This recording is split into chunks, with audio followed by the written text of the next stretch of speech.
Mr. President, Senate President, this is not the right place. This court was established, was created, the impeachment court, for the Vice President and Vice President only. And this is not also the time, Mr. President, Mr. Presiding Officer, na hanapin yung mga kasama nating nawawala, nakakulong. Dapat po doon sa Senado natin, sa session natin, and not here in this court.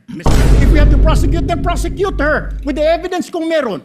Not waste our time kung ano-anong sinasabi natin dito to protect ourselves, to defend ourselves. This is not the right forum, Mr. Presiding Officer. Regarding the waste of time here, sabi ni Senator Joker Arroyo, it is useless to argue a legal point with a non-lawyer. Maraming salamat po sa ating tagapamahalang hukom at sa ating pong ginoong Pangulo. Nais ko lamang pong basahin ng napakaigsing manifestasyon po. The gentleman may proceed with his manifestation. Maraming salamat po. A'udhu billahi minasyaitanir rajim. Bismillahirrahmanirrahim. Alhamdulillah rabbil alamin.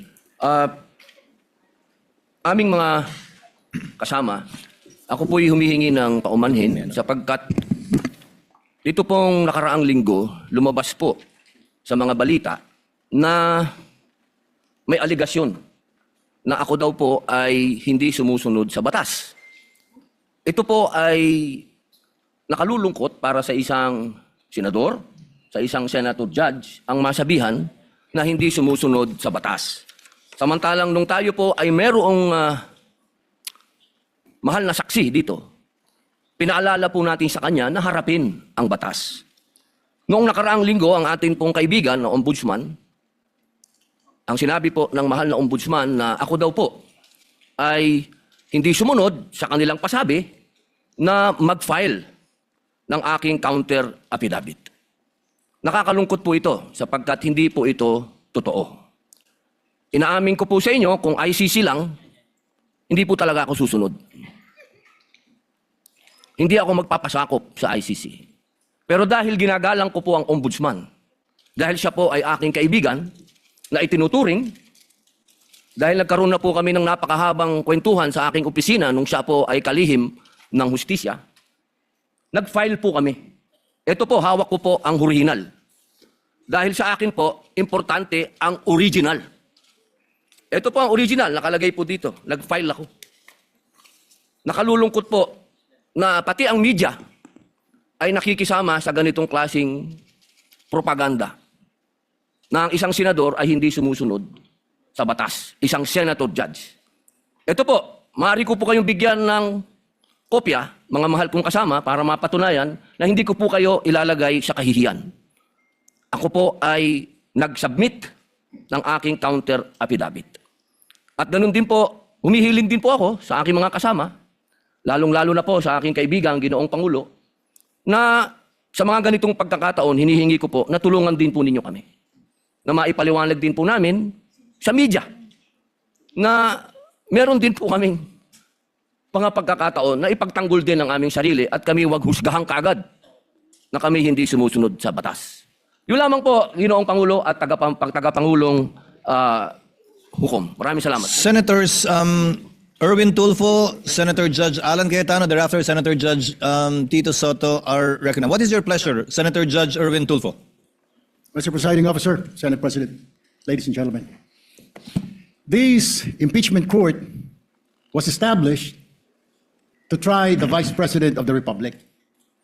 Ang punto ko po rito, kasi napapansin ko po ilang araw na nagagamit po natin ang impeachment court, ang oras po ng impeachment court sa pagpapaliwanag. Naintindihan ko po ang posisyon ng aking kaibigan, si Senador Robin Padilla, yung kanya pong frustrations.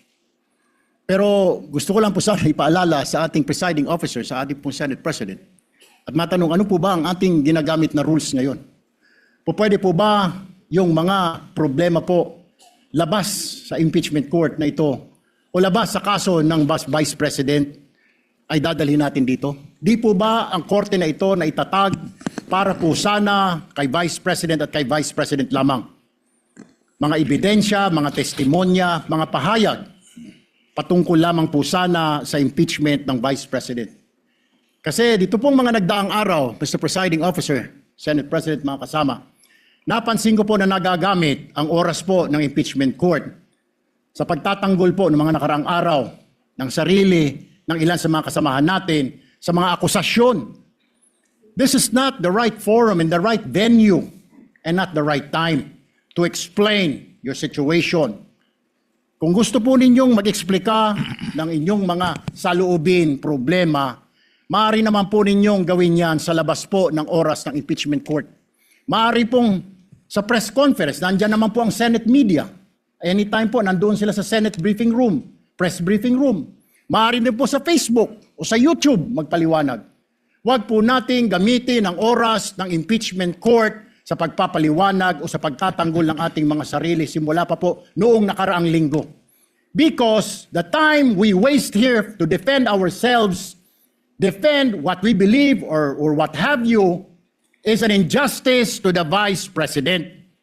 Yung oras po na ito dapat ilaan natin sa pakikinig sa depensa ng Vice Presidente, sa mga akusasyon laban sa Vice Presidente, hindi po pagdidepensa sa mga sarili natin kung tayo inaakusahan ng kung anong mga ahensya, kung tayo po ay may mga kaso, may mga investigasyon. This is not the right forum, Mr. Presiding Officer, Mr. President, Senate President. This is not the right place. This court was established, was created, the impeachment court, for the Vice President and Vice President only. This should be her time. This should be her forum, not our forum here na ilabas natin ang saloobin natin, mga sagot natin sa mga akusasyon, mga kaso laban sa atin. And this is not also the time, Mr. President, Mr. Presiding Officer, na hanapin yung mga kasama nating nawawala, nakakulong, dapat po doon sa Senado natin, sa sesyon natin, and not here in this court, Mr. Presiding Officer, Mr. Senate President. Kaya pakiusap ko lamang po sana sa ating mahal na Presiding Officer and Senate President, let us follow the rules. May rules ho tayo. Kung hindi naman ho patungkol sa Vice President na sasabihin natin, hindi naman po patungkol sa depensa o prosekusyon ng Vice Presidente natin, then wag na ho natin payagan na magsalita pa po dito because nasasayang. Because every minute, every hour that we waste away from the defense or from the prosecution of the case of the Vice President, it is injustice. It is called injustice to the Vice President, to her family, yung anguish, yung kanyang sama ng loob, yung oras na nakabinbin ang kaso na ito. Let us do this impeachment trial as quickly as possible. If we have to clear the Vice President, then let's clear her. If we have to prosecute, then prosecute her with the evidence kung meron. Not waste our time kung ano-anong sinasabi natin dito to protect ourselves, to defend ourselves. This is not the right forum, Mr. Presiding Officer. Kindly wind up, Mr. Senate Senator Judge President. Erwin Tulfo. This is not the right forum for us to defend ourselves. Bring it somewhere else. Bring it to the press. Bring it to the social media, but not here. Thank you, Mr. President. The remarks of the gentleman are noted. Earlier, Senator Judge Alan asked to be recognized. Are you yielding in favor of Senator Judge Padilla? And thereafter, Senator Judge Soto, thereafter, Senator Judge Thank you, Padilla, Mr. before the Presiding chair Officer. makes a ruling on the matter. Yes, Senator Judge Alan Cayetano is recognized. Thank you. I'm happy. You may proceed, sir. I'm happy I finally heard Senator Judge Erwin Tulfo is concerned about the justice or injustice to Vice President Sara. That's good news. Regarding the waste of time here, sabi ni Senator Joker Arroyo, it is useless to argue a legal point with a non-lawyer. When Senator Marcoleta brought that up here, nagkaroon ng commotion. Senator Miriam stood up here many times and said, kaya ka nga nagpo 4 years na law school at nagbabar. So let me give my own interpretation. The impeachment court is formed with lawyers and non-lawyers. And we interact, and it's for everyone, and we're equal. But if there's an engineer here or a doctor, and they talk about medical principles, I have to either study and argue on medical principles. Hindi ko pwedeng sabihin, hindi, ganito lang yan, logic lang yan, etc. Di ba? So, ang legal principle natin today is simple, integrity ng court. So, allow me to mention that to the people and help educate my colleague here. The integrity of the court and the justices or judges is always relevant. So, if the Supreme Court or COMELEC, Court of Tax Appeals, Sandigan Bayan is being heard, and the judges are being threatened, you give them time. So we cannot take the impeachment out of context. May nangyayaring flood control scandal, may nangyayaring gulo sa Team Unity na hindi na united ngayon.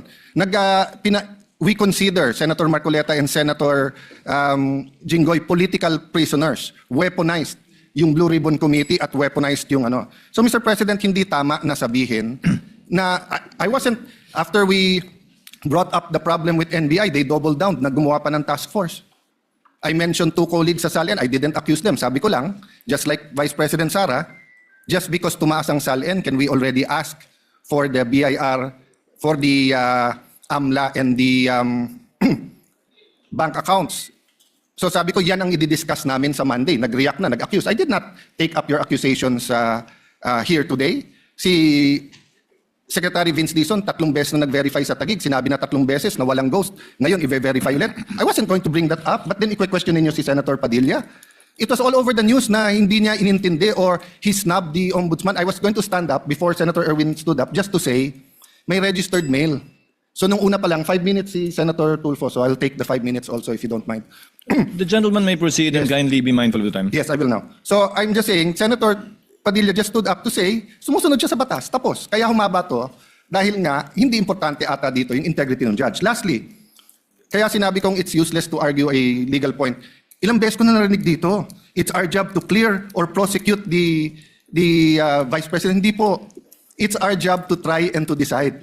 It's the prosecution's job to try to prosecute, and it's the defense job to convince us na wala. Our job is to try and to decide. And when you decide, you acquit or you convict. Why is that important? These are legal terms. Hindi pwedeng yung nanonood na law student ngayon sasabihin, trabaho pala ng judge to clear or to prosecute. Thank you, Mr. Presiding Officer, Mr. Senate President. Thank you, Senator Judge Alan Cayetano. His remarks are noted. Senator Judge Soto, thereafter, Senator Judge Padilla, thereafter, the presiding officer shall make a ruling. You may proceed, sir. You have 2 minutes. Yeah, thank you, Mr. President, the presiding officer. I do not have 4 years of law, but I have 29 years of lawmaking. And I move that the manifestations of that we have heard be referred to the Senate proper. We will act on it at the proper time, Your Honor. Thank you. Your remarks are noted. Senator Judge Padilla is recognized. You may proceed, sir. You have 2 minutes. Maraming salamat po, aming tagapamahalang hukom. Ito pong kasuotan natin sa mga oras na ito, hindi lamang po ito nire-represent ang impeachment ng ating pangalawang Pangulo. Ang nire-represent po nito ay ating karapatan bilang mga Pilipino at unang-una na ang due process. Ito po yun ang ibig sabihin. Kaya ikaw ay pangalawang Pangulo, ikaw ang Pangulo, ikaw ay Senator Judge, ikaw ay magsasaka, ikaw ay mangingisda, kailangan may due process. Yung pong nangyari sa akin, na ako po ay nahusgahan na kaagad bilang Senator Judge, ang pinaglalaban po natin, integridad ng korte na ito at ng mga Senator Judge. Kaya sana po wag nating kalimutan na ang bawat Pilipino ay may karapatan, lalong-lalo na sa usapin na ikaw, ako, sa oras na ito, ay Senator Judge. Yun lamang po, napakaiksi lang. Due process, mga mahal kong kaibigan, mga mahal kong kababayan, maging prosecution, maging defense, sa ating lahat, huwag nating kalimutan, pantay-pantay tayo sa batas. Maraming salamat po.